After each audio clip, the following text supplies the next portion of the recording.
Hello guys, let's crack UPSC CSC.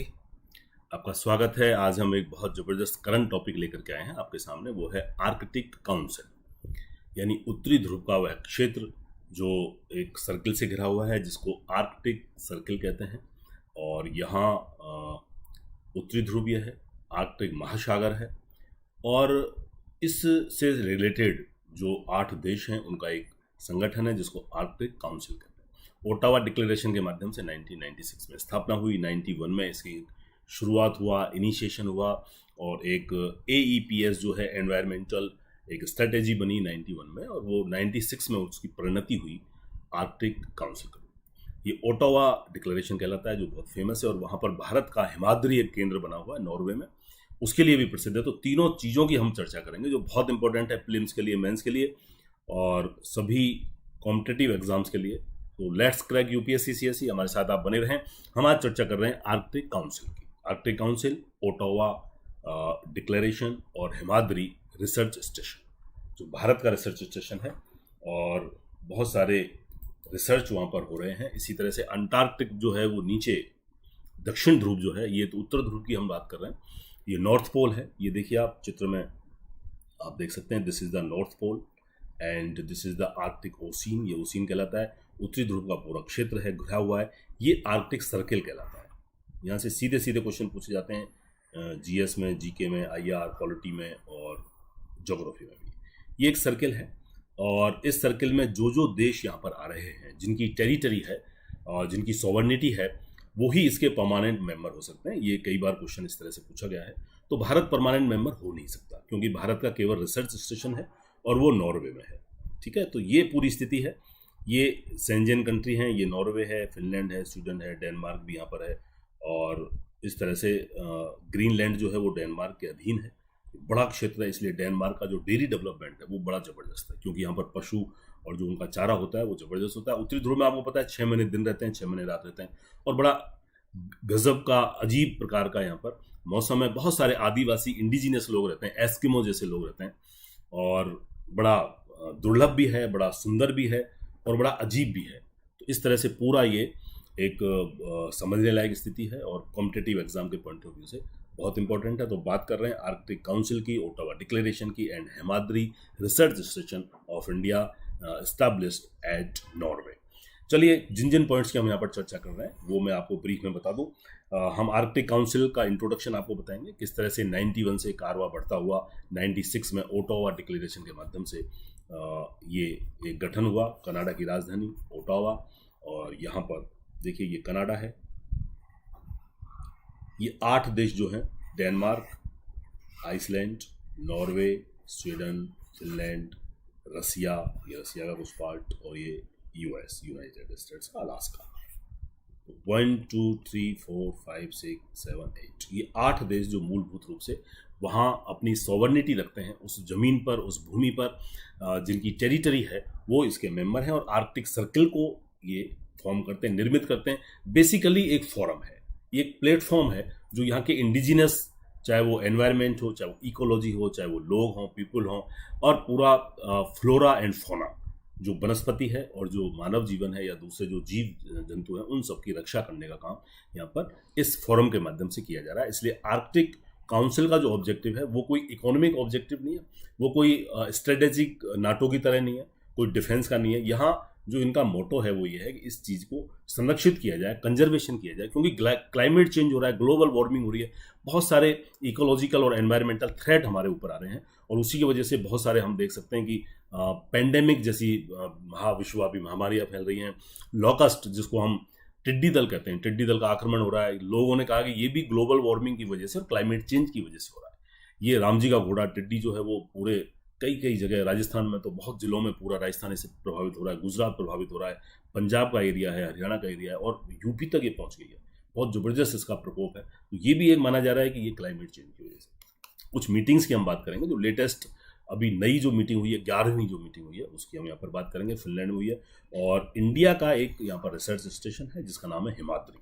ये हिमाद्री है और इसकी हम चर्चा करेंगे। यूपीएससी के क्वेश्चंस हम लेकर के आएंगे आपके लिए 2, और हमारे साथ आप बने रहें। Let's crack UPSC CSC. मैं डॉक्टर GL शर्मा हूँ, मैं एक सोशोलॉजिस्ट हूँ, मैं एक ऑथर हूँ। पिछले 15-20 वर्षों से आपको मार्गदर्शन दे रहा हूँ और कोई भी और मार्गदर्शन आप सिविल सर्विसेज से रिलेटेड ले सकते हैं।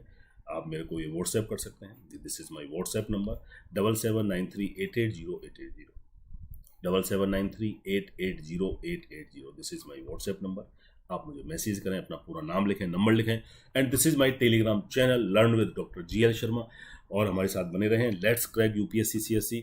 हम आज आर्कटिक काउंसिल की बात करेंगे, हिमाद्री की बात करेंगे, ओटावा डिक्लेरेशन की बात करेंगे। देखिए, अनअकैडमी का एक बहुत ज़बरदस्त डिजिटल रिवॉल्यूशन की बहुत ज़बरदस्त अनबिलीवेबल प्लेटफॉर्म है, जिस पर 80 से ज़्यादा 80+ एजुकेटर्स की टीम यहाँ पर है, जो आपको ग्रूम करती है, आपको गाइड करती है। सौरभ पांडे आपको हिंदू एनालिसिस लाते हैं, सिद्धार्थ सर आपको पॉलिटी और लॉ पढ़ाते हैं, और राहुल जो हैं, राहुल भारद्वाज भी हैं, वो बहुत ही यंगस्टर्स हैं, वो करंट अफेयर्स का ज़बरदस्त सेशन लेते हैं।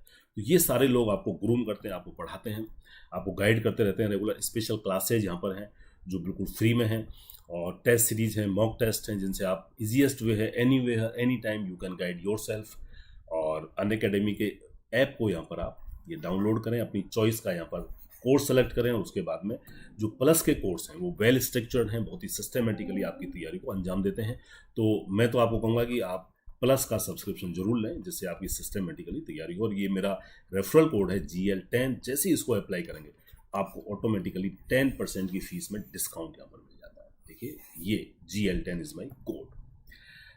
12 मंथ्स का सब्सक्रिप्शन है। जो लोग 2020 की तैयारी कर रहे हैं वो 12 मंथ्स का सब्सक्रिप्शन लें और मेरा रेफरल कोड डालें GL10, आपको यहाँ पर 10% की छूट यहाँ पर मिल जाती है। और मैं तो आपको रिकमेंड करूँगा 24 मंथ्स का कोर्स, क्योंकि ये बहुत ही इकोनॉमी है, बहुत ही वाइबल है, और आप लगातार सस्टेनेबल तरीके से, टिकाऊ तरीके से अपनी तैयारी 2021 और 22 की जो लोग तैयारी कर रहे हैं उनके लिए बेस्ट ऑप्शन है।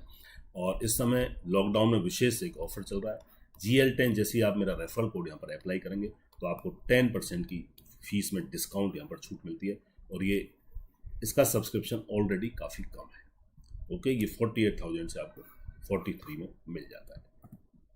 ये मेरे कुछ लैंडमार्क जजमेंट हैं जिनको आप देख सकते हैं, जिनसे आप गाइडेंस प्राप्त कर सकते हैं। यूट्यूब पर मैं प्रतिदिन सुबह मॉर्निंग में 8 बजे आता हूँ, और ये मेरा लाइव सेशन होता है।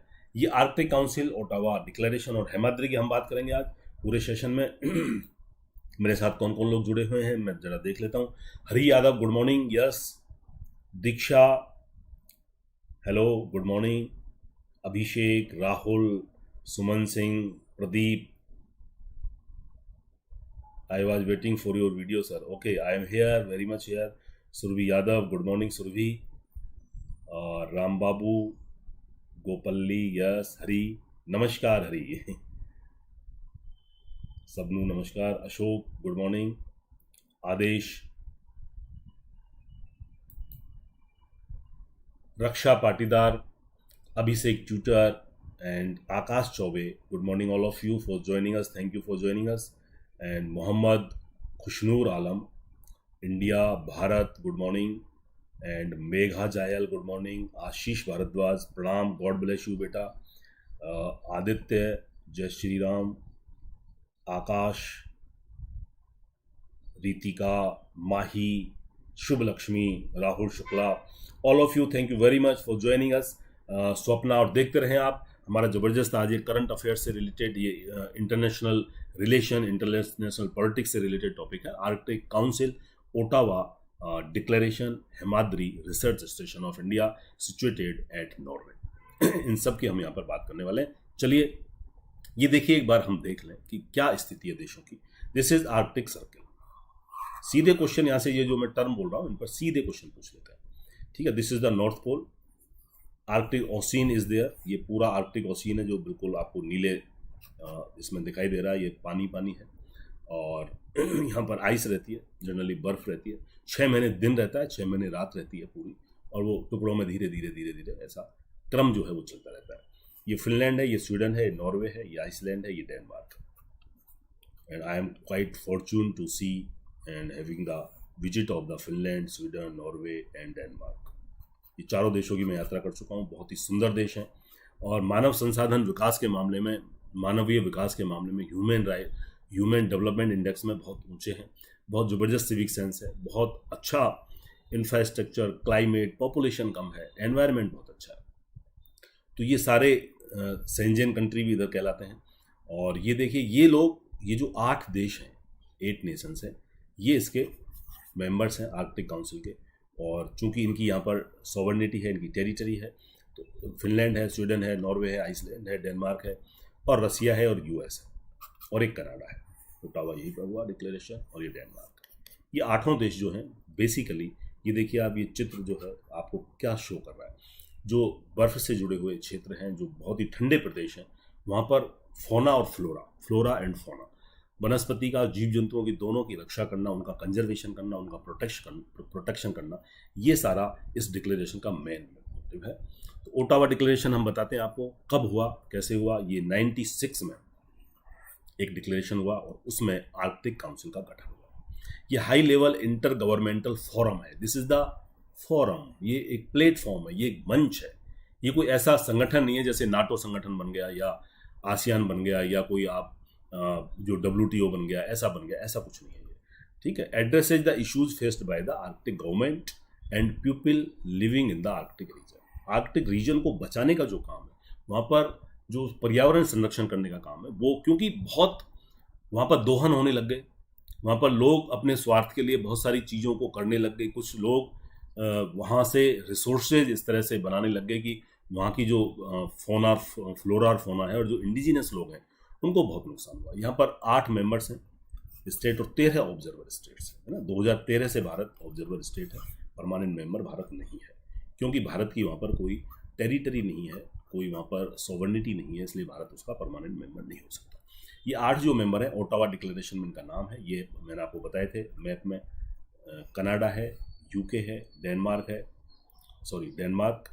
Finland, Iceland, Norway, Russia federation, Sweden and United States. UK नहीं है इसमें। ये 8 देश जो मैंने आपको मैप में बताए थे, ठीक है। 6 ऐसे ऑर्गेनाइजेशंस हैं जो वहाँ के देशज जो लोग हैं, इंडिजिनस, यानी वहाँ पर जो मूल वहाँ के लोग हैं, उनको रिप्रेजेंट करते हैं उन ऑर्गेनाइजेशन के माध्यम से, और वो परमानेंट पार्टिसिपेंट्स हैं। यहाँ से सीधा क्वेश्चन पूछा जाता है, how many permanent participants, not permanent member. There are 8 permanent members of the Arctic council, but there are 6 permanent participants as the organization of indigenous peoples. Okay, तो ये 6 मेंबर हैं, 6 पार्टिसिपेंट्स हैं, मेंबर नहीं, permanent participant. यहाँ से सीधे question कई बार पूछे। तो सबसे पहले हिस्टोरिकल बैकग्राउंड में चलते हैं। 91 में एक पहल हुई थी जिसको कहते हैं AEPS। ये थी आर्कटिक एनवायरमेंटल प्रोटेक्शन स्ट्रेटेजी। यहाँ पर पर्यावरण को संरक्षण करने की एक रणनीति बनाई गई थी, और इसको संरक्षण किया जाना अति आवश्यक था। 8 देश हैं, इन्होंने एक फ्रेमवर्क बनाया और कोशिश की कि इसको आगे बढ़ाया जाए। और बेसिकली AEPS जो है, उसका मोटो जो था वो यही था कि जो यहाँ पर लोकल लोग रहते हैं, देशज लोग हैं, स्थानीय लोग हैं, ट्राइब्स हैं, उनकी रिकॉग्निशन बनी रहे, उनके राइट्स जो हैं वो सुरक्षित रहें, और विकसित राष्ट्र या देश या दुनिया जो ताबड़तोड़ दोहन कर रही है संसाधनों का, वो इनकी विकट परिस्थितियों से, यहाँ पर एस्किमो जैसे लोग रहते हैं, मैं आपको बताऊंगा कौन कौन लोग रहते हैं, और ज्योग्राफी में इस पर क्वेश्चन आता है किस तरह से वो अपने जीवन को निकालते हैं, बर्फ में निकालते हैं, बर्फ में गड्ढा करके वो किस तरह से फिशिंग करते हैं। आप बहुत सारे वीडियो यहाँ पर देख सकते हैं आर्कटिक लोगों के, एस्किमोज के, और बर्फों में उनके घर रहते हैं। स्लेज गाड़ी कुछ नहीं चलती वहाँ पर, तो कुत्ते होते हैं, उनके बांध करके गाड़ियाँ कोई सामान ले जाते हैं, मछली जैसे इकट्ठी कर ली, मछलियों को बांध के, मछली का भोजन उनको प्रिय होता है, मछली ही वहाँ पर उपलब्ध होती है, उसको गाड़ी में ले जाते हैं, वो स्लेज हो जाती होती है। कुत्ते चलते हैं, बर्फ वाले जो कुत्ते हैं, जो बर्फ में चलने के आदी होते हैं। इस तरह से उनका जीवन है, और किस तरह से एनवायरनमेंट को बचाने का ये प्रयास है। क्यों है? क्योंकि मेरे मित्र हैं राजेंद्र सिंह सिसोदिया, उन्होंने बहुत अच्छा एक शेर लिखा पर्यावरण संरक्षण को लेकर के, मुझे हमेशा क्लिक करता है। कंक्रीट के जंगल बनते जा रहे हैं, हम लोग क्या कर रहे हैं, क्लाइमेट चेंज हो रहा है, बहुत इकोलॉजिकल डिसऑर्डर हो रहा है, एनवायरमेंटल थ्रेट हो रहा है जगह जगह, और उसी की वजह से सारी चीज़ें जो घटना प्रघटनाएं हो रही हैं, डिजास्टर आ रहे हैं, उसी की वजह से आ रहे हैं। वो लिखते हैं कि खौफजदा हैं बेजुबा जानवर और दरख्त, खौफजदा हैं बेजुबा जानवर और दरख्त, जब से जंगल में दाखिल हुआ है आदमी, जंगल घटते गए और शहर बढ़ते गए, और आज शहर ही जंगल हैं और आदमी ही जानवर। तो शहर जंगल हो गए, कंक्रीट के जंगल हो गए, क्योंकि जंगल बचे ही नहीं, और आदमी जानवर हो गया, जानवर से भी बदतर हो गया। जानवर तो रक्षा करता है एनवायरनमेंट की, और हम लोग उसको ताबड़तोड़ तरीके से मिटाने पर तुले हुए हैं। तो हम बचाएं। मैं आपसे आह्वान करता हूँ हमेशा पेड़, पानी, प्रकृति, पर्यावरण और पृथ्वी, ये 5 पी को हम अगर इनको हम बचा लेंगे तो हम भी सुरक्षित रहेंगे। चलिए let's do this. 3 indigenous people organization है जो रिप्रेजेंट करते हैं, ठीक है। 3 इंडिजिनस पीपल ऑर्गेनाइजेशन, वो टोटल 6 हैं, लेकिन 3 इंडिजिनस पीपल्स के हैं। वो कौन कौन से हैं? एक तो इन्यूट जैसे एस्किमो है, ऐसे इन्यूट ट्राइबल लोग हैं जो आर्कटिक रीजन में रहते हैं, ठीक है। सरकम पोलर काउंसिल है इनकी, आईसीसी कहलाती है। उसको याद करें आप, ये अच्छा मतलब क्वेश्चन है, ज्योग्राफी में भी, आईआर में भी और करंट अफेयर्स में पूछा जाता है। दूसरा है सामी लोग हैं जो वहाँ पर ट्राइबल लोग हैं जो कहलाते हैं एससी, को कहते हैं सामी काउंसिल, ठीक है। एस्किमोज भी वहाँ पर हैं, तो उनकी भी एक अलग से वो है, उसी में किसी में शामिल है। रशियन इंडिजिनस पीपल है, Russian association of indigenous people, ये इनका नाम है, ये राइपॉन, ठीक है। और ये सब वहाँ पर AEPS में ऑब्जर्वर के रूप में थे। और आर्कटिक एनवायरमेंटल प्रोटेक्शन स्ट्रेटेजी जो बनी, वहाँ पर ये स्टार्टिंग में ही इनका प्रतिनिधित्व था और वहीं से आगाज शुरू हुआ और आर्कटिक काउंसिल का निर्माण 1996 में हुआ, ठीक है। परमानेंट पार्टिसिपेंट 3 थे इसमें AEPS में, और उसके बाद में 6 हो गए आर्कटिक काउंसिल में। ये देखिए आप, मेंबर स्टेट्स कितने हैं आर्कटिक काउंसिल में, वो मैं आपको बता दूं, ये 8 हैं। इनकी चर्चा मैं पहले कर चुका आपको। और 8 मेंबर्स स्टेट्स, कनाडा, डेनमार्क, इस डेनमार्क का नाम है the kingdom of Denmark, Finland, Iceland, Norway, Russia federation, Sweden and United States, जिनकी टेरिटरी वहाँ पर लगती है। ये 13 जो हैं वो नॉन आर्कटिक स्टेट हैं जो ऑब्जर्वर हैं, ठीक है। Inter governmental and inter parliamentary organization है 13, नॉन गवर्नमेंटल ऑर्गेनाइजेशन जो है वो 12 है, ठीक है। ये नॉन आर्कटिक स्टेट्स हैं जिनके नाम यहाँ पर लिखे हुए हैं, 13 स्टेट हैं। भारत 2013 में इसका ऑब्जर्वर बन गया था और अब दोबारा से री इलेक्ट भी भारत हुआ है और भारत अब इसका ऑब्जर्वर है। आर्कटिक काउंसिल में भारत की जो स्थिति है वो ऑब्जर्वर के रूप में। ओके हरी, यस। क्या ऑब्जेक्टिव्स हैं? ऑब्जेक्टिव्स ये हैं, देखिए, एक तो ये मैं बता दूं आपको, is not a treaty based on the international legal entity like UN body, trade, regional grouping जैसे नाटो है, आसियान है, ऐसा ये संगठन नहीं है। It is only inter governmental forum, एक मंच है to promote the cooperation in the regulating activities in the Arctic region, a much informal grouping. उस तरह से ये अनौपचारिक रूप से पर्यावरण संरक्षण की बात वहाँ पर करते हैं और कोशिश करते हैं कि इस रीजन को सुरक्षित रख पाएँ, इसका संरक्षण कर पाएँ और इनके जो मूलभूत मूल निवासी हैं या मूल जो फ्लोरा और फोना है, जो वनस्पति है, जो वहाँ का क्लाइमेट है, जो वहाँ का एनवायरनमेंट है और जो वहाँ पर जीव जंतु हैं, उनकी रक्षा कहीं ना कहीं हो पाए। 6 वर्किंग ग्रुप्स हैं इसके, स्पेसिफिक सब्जेक्ट पर अलग अलग 6 वर्किंग ग्रुप जो है वो काम कर रहे हैं, ठीक है। Arctic council seeks to involve a consensus on the activities that can be carried out in the Arctic region. एक एक्टिविटीज की सीक्वेंस है, सीरीज है, उस पर यहाँ पर सब मिलकर के विचार करते हैं। It is driven by the overall objectives of the converging the pristine environment and biodiversity. The interest and well-being of the local population are also its focus. ये इम्पोर्टेंट है। जो लोकल पॉपुलेशन है, जो इंडिजिनियस लोग हैं, वो basic मतलब एक बैकबोन है पूरे रीजन की और उनकी रक्षा करना, उनका संरक्षण करना यहाँ पर इम्पोर्टेंट इसका काम है। ये बेसिकली इसका टारगेट है। चलिए, हिमाद्री, हिम से बना हिमाद्री यानी हिमाचल जो प्रदेश, जो क्षेत्र, जो जगह, तो हिमाद्री हो गया। और इंडिया रिसर्च स्टेशन है यहाँ पर, ये सेटअप हुआ 2008 से ये काम कर रहा है। India is one of the very few countries, बहुत कम देश हैं जिन्होंने परमानेंट स्टेशन आर्कटिक में बनाया। पर्पज क्या है? साइंटिफिक रिसर्च करना, किस तरह से ठंडे प्रदेश, गर्म प्रदेश, वहाँ चूँकि क्लाइमेट एक अलग तरह का होता है, हम वहाँ पर लेबोरेटरी के रूप में, लैब के रूप में बहुत ही कंट्रोल्ड लेवल पर रिसर्च करते हैं, तो वो एक अच्छा रिसर्च वहाँ पर माना जाता है। पोलर रीजन जो है वो बहुत यूनिक अपॉर्चुनिटी देता है आपको बहुत सारी रिसर्च के लिए, इसलिए वहाँ पर ये बनाया गया, क्योंकि एटमॉस्फेरिक और क्लाइमेट जो साइंस है, वहाँ पर एटमॉस्फेयर और क्लाइमेट का अलग तरह से दबाव और ये सारी चीज़ें अलग अलग होती हैं। मैंने बताया आपको 6 महीने दिन होते हैं, 6 महीने रात होते हैं, तो ये हुआ है ना। तो यहाँ पर कुछ अलग प्रकार का एक एनवायरनमेंट है जो कि पोलर एनवायरनमेंट, और वहाँ पर रिसर्च के लिए बहुत ही कंड्यूसिव है, बहुत ही अनुकूल है। हिमाद्री रिसर्च स्टेशन वालबार्ड में है, स्वालबार्ड में, नॉर्वे में, और 2008 से ये स्टार्ट है। और इसका कंट्रोल कौन कर रहा है? Goa based national centre for Antarctic and ocean research institute, ये यहाँ पर है। ये भी क्वेश्चन यहाँ से कई बार आ जाता है। National centre for Antarctic and ocean research, ocean and Antarctic research,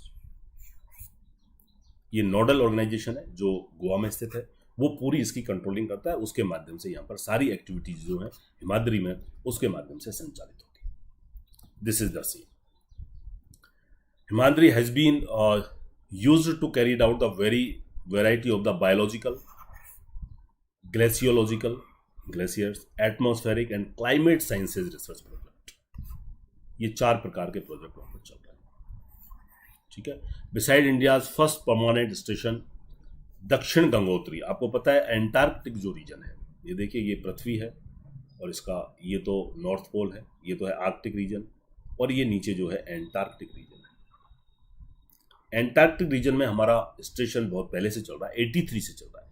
उसको दक्षिण गंगोत्री कहते हैं। ये एस्टेब्लिश हुआ और हम कुछ देशों में शामिल हैं जो इस तरह का परमानेंट रिसर्च स्टेशन चलाते हैं, रिसर्च करते हैं, और इस क्षेत्र को के पर्यावरण को, क्लाइमेट को कंजर्व करने के लिए बहुत बड़ा प्रयास भारत कर रहा है। इसको दक्षिण गंगोत्री कहते हैं। 83 में स्थापित हुआ एंटार्कटिका में, ठीक है, नीचे दक्षिण पोल में। आर्कटिक ऊपर है, एंटार्कटिक नीचे। चूंकि इनके साथ जुड़ा हुआ है इसलिए हम जरा सा जिक्र आपको करना जरूरी समझते हैं। हम अंटार्कटिका पर भी एक लेकर के आएंगे क्लास, जिसका नाम होगा अंटार्कटिक ट्रीटी सिस्टम। यहाँ जो एक ऑर्गेनाइजेशन बना हुआ है वो ऑर्गेनाइजेशन नहीं है, बेसिकली एक ट्रीटी है जो 61 में स्टैब्लिश हुई।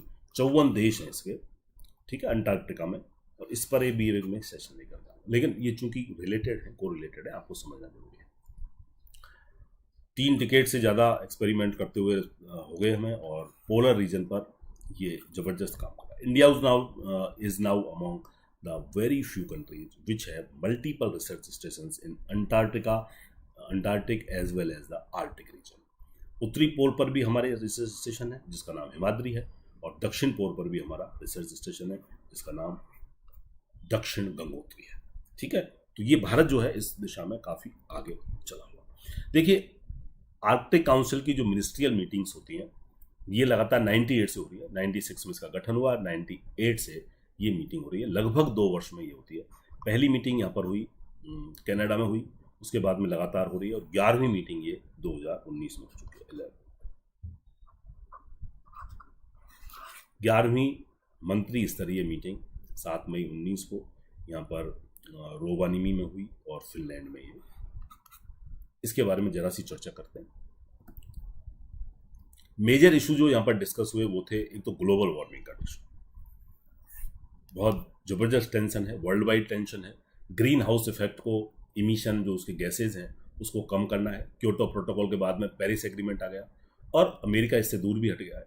जो डेवलप्ड कंट्रीज हैं उनको बहुत सारे काम करने हैं, उनको ग्रीन हाउस इमिशन को कम करना है, रिडक्शन करना है, उनको एक फंड क्रिएट करना है, वो भी उन्होंने नहीं किया, और वो कहीं ना कहीं अपनी जिम्मेदारी से दूर भाग गए, लेकिन उनको करना होगा, ठीक है। इस दिशा में ब्रिक्स और इप्सा और बेसिक जैसे कंट्री जो ऑर्गेनाइजेशन है वो भी यहाँ पर काम कर रहे हैं। तो ग्लोबल वार्मिंग पर यहाँ पर डिस्कस हुआ, ये इशू था।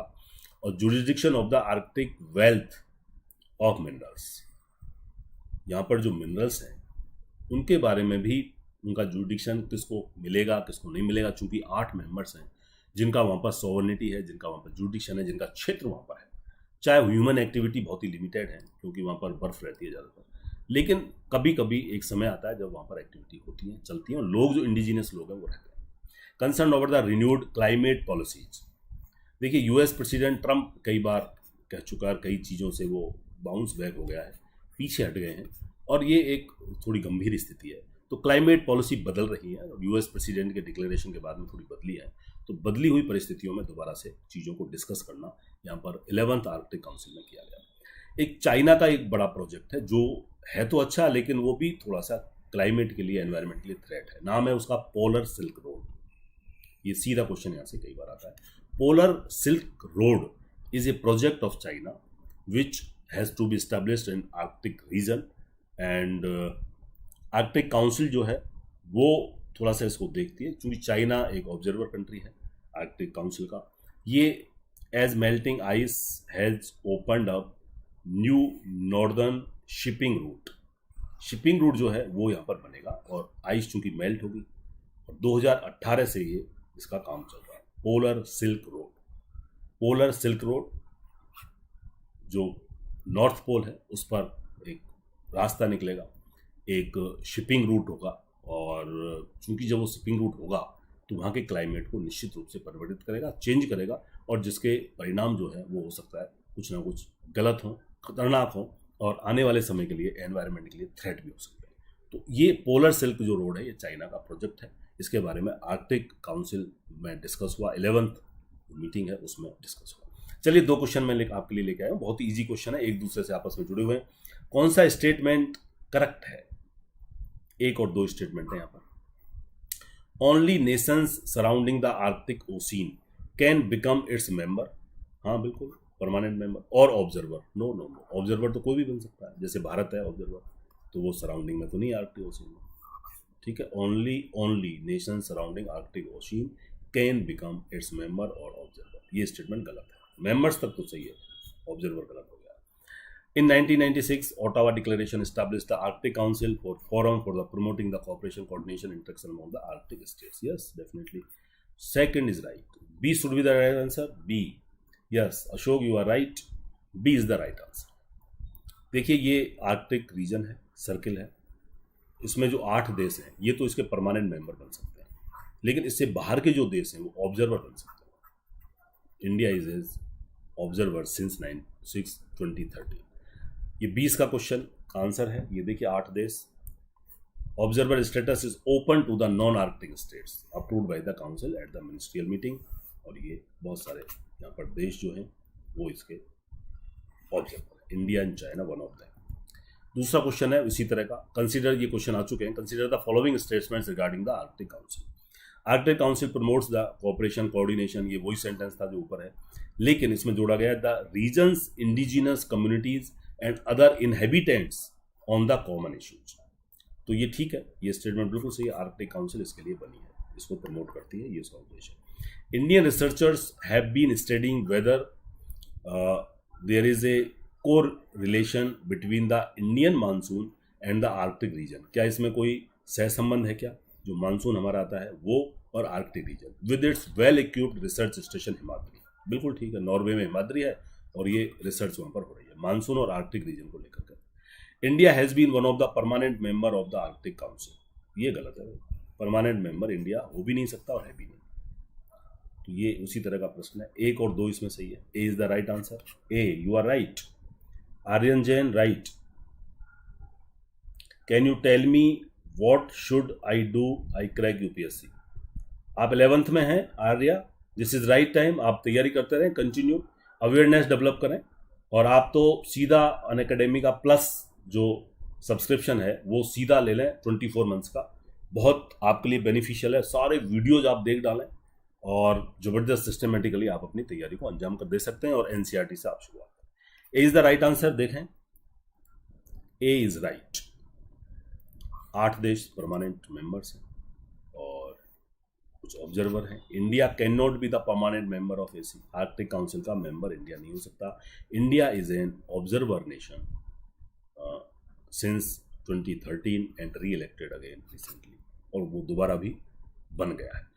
ठीक है, समराइज करते हैं। ये था हमारा सेशन आर्कटिक काउंसिल पर, बहुत इंपॉर्टेंट है इंटरनेशनल रिलेशन को लेकर के, ज्योग्राफी को पॉइंट ऑफ व्यू को लेकर के, करंट इश्यूज को लेकर के। आर्कटिक काउंसिल का गठन 1996 में हुआ जब ओटावा डिक्लेरेशन, ठीक है, इसकी शुरुआत लेकिन 91 से हो गई थी, जब 91 में एक आर्कटिक एनवायरमेंटल स्ट्रेटेजी बनी, ठीक है ना।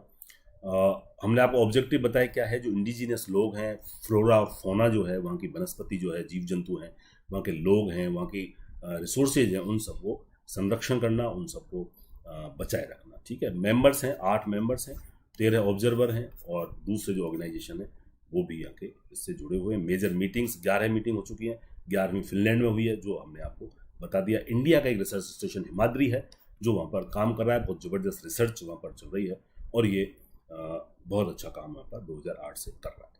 It was the session on the Arctic council, Ottawa declaration and the Himadri research station over there. ये मेरे लैंडमार्क जजमेंट हैं जो series of the landmark judgement है, बहुत सारे कॉम्पिटेटिव एग्जाम्स के लिए, सभी के लिए ये इंपॉर्टेंट है। आप इनको देख सकते हैं, इनके लिंक यहाँ पर है। और ये मेरी स्पेशल यहाँ पर क्लास एडमिनिस्ट्रेटिव रिफॉर्म्स की हो चुकी है, जो अवेलेबल है ऐप पर, फ्री में अवेलेबल है सबके लिए। ये क्लास मेरी 1 जून से 5 जून तक सोशलॉजी पर होने वाली है। This is very very important. जो सोशलॉजी ऑप्शनल लेना चाहते हैं या लेने की इच्छा रखते हैं, वो जरूर इसको देखें। Everything about the sociology, syllabus, strategy, tips and tricks, important questions, previous years questions analysis, everything will be there. Okay, ये 1 जून से 5 जून तक रात को 9 बजे ऐप पर है। अनअकैडमी का जो ऐप है बिल्कुल फ्री में है सभी के लिए। ऐप आप डाउनलोड करें और इसको देख सकते हैं। प्लस के कोर्स मेरे दोनों हैं जो खत्म हो चुके हैं। अगला जो है वो अगले महीने में लॉन्च होगा जून में। So let's crack UPSC CSC, hit the bell icon for notification. और प्लस कोर्सेज आप यहाँ पर सब्सक्राइब करें, क्योंकि प्लस कोर्सेज वेल स्ट्रक्चर्ड हैं, बहुत ही सिस्टमेटिकली आपको तैयारी करने में मदद देते हैं, आपको गाइडेंस देते हैं। और ये आप GL10 मेरा रेफरल कोड है, जब इसको आप डालेंगे तो 10% का डिस्काउंट आपको सीधा सीधा मिलता है। ये आपके फायदे के लिए। आप कोई भी कैरियर से रिलेटेड, सिविल सर्विसेज से रिलेटेड मार्गदर्शन लेना चाहते हैं, ये मेरा व्हाट्सएप नंबर है 7793880880, 7793880880। ये मेरा टेलीग्राम चैनल है, you can join it, learn with doctor GL Sharma. Join us here for IAS RAS। आपको बहुत सारा स्टडी मटेरियल यहाँ पर उपलब्ध कराया जाएगा। Okay, thank you very much. Stay at home, be happy, take care of yourself, be careful but not fearful. Thank you very much. उत्तिष्ठः जाग्रते प्रापुराणि बोधता। Arise, awake and stop not till your goal is reached. पेड़, पानी, पर्यावरण, प्रकृति और पृथ्वी, इन 5 P की आप रक्षा करें, और तभी आर्कटिक रीजन बचेगा, हम सब बचेंगे, क्लाइमेट बचेगी, और ग्लोबल वार्मिंग से हम कुछ ना कुछ काबू पा सकते हैं और इस पर कंट्रोल कर सकते हैं। Save the environment, save the life. Okay, thank you very much, good luck.